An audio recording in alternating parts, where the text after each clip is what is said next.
If you're looking for halftone brushes in Procreate, I'm going to show you how I make them myself. Here's the sample of what they look like. They both have the same shape source and grain, and then I just duplicated them to create alternate versions of each other. So what you're going to want to do first is go into the brush library and tap on the plus sign, which is going to bring up the generic brush that you can start to create your own from. Then you're going to bypass the shape source. You're going to just leave it the blank, and then go to the grain where we're going to change it up. We're actually going to select it from the shape source library.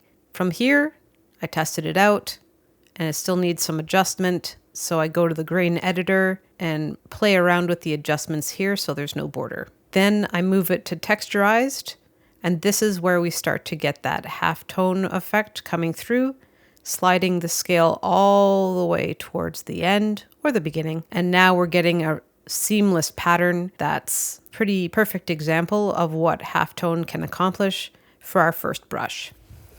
Stepping outside of traditional halftone, I made this 4-line pattern that is going to become our grain. It's a very simple solution for a more static brush that we can also adjust in the editor to turn horizontally.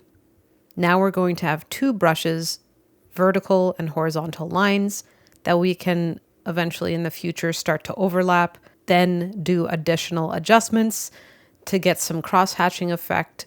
And really this can go on, put patterns in with a different grain. You know, the possibilities are endless. Here is an original character that I have from a graphic novel that I'm working on. I already did all the base color, and so now I'm just going to go in with all the halftone brushes that I have to see what kind of sculpting I can achieve through these 4 simple brushes. Always adjusting the sizing is going to give you a lot of dynamic in your brush stroke as well.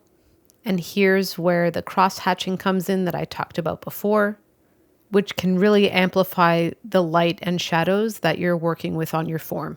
Not to mention all the filters that are possible to add depth and complexity to whatever feeling you're going after and how the light is interacting with the character or environment. And I really love how tiny the grains are here.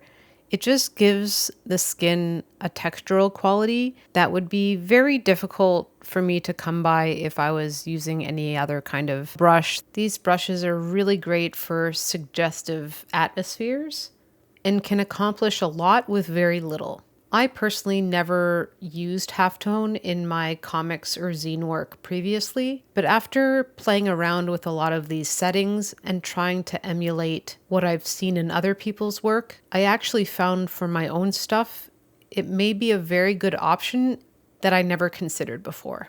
Thanks for watching, and I'll see you later.